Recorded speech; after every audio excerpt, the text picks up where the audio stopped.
Sometimes it surprises me at how people fail to make the connection between things, where they just don't seem to find the related pattern or the causative link between two or more things. This is something I've always been good at. It's a talent I've always had, a kind of intelligence that I'm maybe particularly good at. But there are things that seem obvious to me, and I think they should be obvious to other people, that some people just don't seem to make the connection, whether it's because they simply can't see it or there's something preventing them from seeing it. Take, for example, the link between poverty and homelessness and property crime.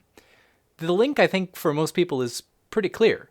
You have more homelessness, more poverty in a city, you end up with more property crime. More people are out stealing things and wrecking stuff, and it's just generally not as safe a place to live when there's more people who are homeless and impoverished.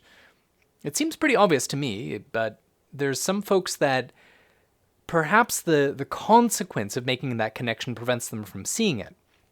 Because, for example, in order to solve homelessness and poverty, there needs to be an investment. The city, the municipal government, or the federal government, or whatever other government does need to invest some resources into solving that problem, such as building affordable housing, investing in emergency shelters for when someone is just unexpectedly out of a house, or just providing various supports which allow people to be able to attain and maintain their housing, whether that be mental health supports, whether that be just education, whether that just be bureaucratic supports, people who can do the social work necessary to cut through the red tape in order to get oneself a house or a home of some sort.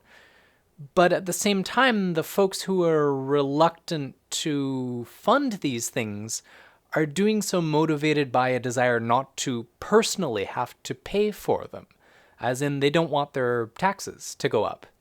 And of course, they don't want to have to pay more than they have to. They want their property taxes low so they can save more of their hard-earned income, which is totally understandable. But that investment of tax dollars, it's not just being robbed of you.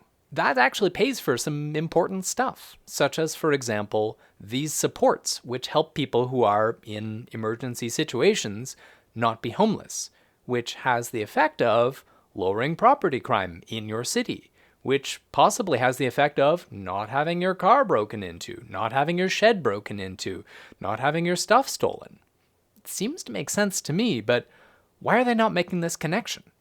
And this seems to be linked with and is perhaps a special case of NIMBYism, not in my backyard, where at similar community meetings, you end up with folks saying, oh, I don't want that community emergency shelter in my backyard. I don't want it to be in my neighborhood. But at the same time, there's homeless people in your neighborhood.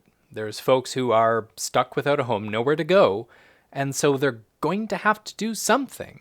They're going to need to find the resources to find a place to be for the night or for the week or whatever. And, well, they don't have a job. They can't get a job because they're homeless. And you can't get a job when you're homeless because you're But then they don't recognize that by opposing this emergency shelter, by opposing this affordable housing, they're generating the same problem that they're complaining about. There's this unfortunate fixation with, not personally having to help the problem that you're experiencing and expecting everybody else to do something about it. But no, not you, because, well, you're special. And then at the same time, they turn this logic around and put it against the people who are the real victims here, the folks that don't have homes, the folks that are systematically disenfranchised by our society, and they're blaming them because why should I have to help you when you're causing the problem?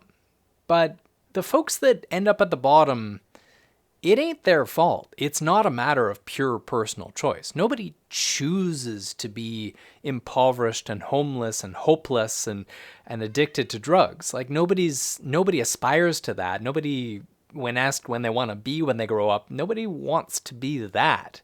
Yes, there are some folks that don't see any other option. Yes, so some folks have become so nihilistic and hopeless that they don't see a better future for themselves. But that doesn't mean that they intended to be there. They're not intending to be a burden on society. They're being let down by society because society itself structurally does not have a place for them.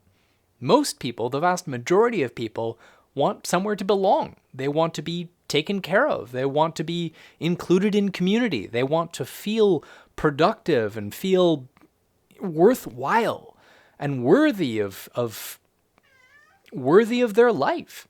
These links are pretty obvious. They're pretty clear-cut links, but there's also some more abstract and multifaceted links between these aspects of society. There are many and complex factors that leads to the problem of homelessness and poverty and disenfranchisement, and they're integrated into the very structure of our society, the very fabric of our social world. They're things that need to be considered a bit more. We need to be thinking about these things, and we need to be encouraging our leaders to think more deeply about them in general. I should hope that we start doing more of that and start shifting away from this hyper-individualistic quid pro quo style of structuring our worlds. Whereas if we think of each thing as a transactional relationship where we have to get exactly the value 100% from whatever we give in taxes, we have to get exactly that same value back. If we think of it in that way, then we're missing out on all of these tenuous connections, all these complexities that are involved in living together as a society. So if we start thinking of it in terms of giving to the general social good and being proud of being able to give to the general social good, and recognizing that by enriching the general social good, we too get to live in a better world, well, maybe it'll adjust the way that we think about taxation. And yes, of course, you do want to know that your tax dollars are being spent wisely, but that's the more reason to get people in office and adjust our democratic participation in such a way as to actually make that the case. Anyway, Slander wants me to pay attention to him, so I'll cut it off there. But anyway, I make these videos daily, so if you enjoy this content and any other content, feel free to hit the like button and subscribe to the channel, because I indeed do this daily, and maybe check out one of these videos. And so thanks for watching. I'll see you tomorrow.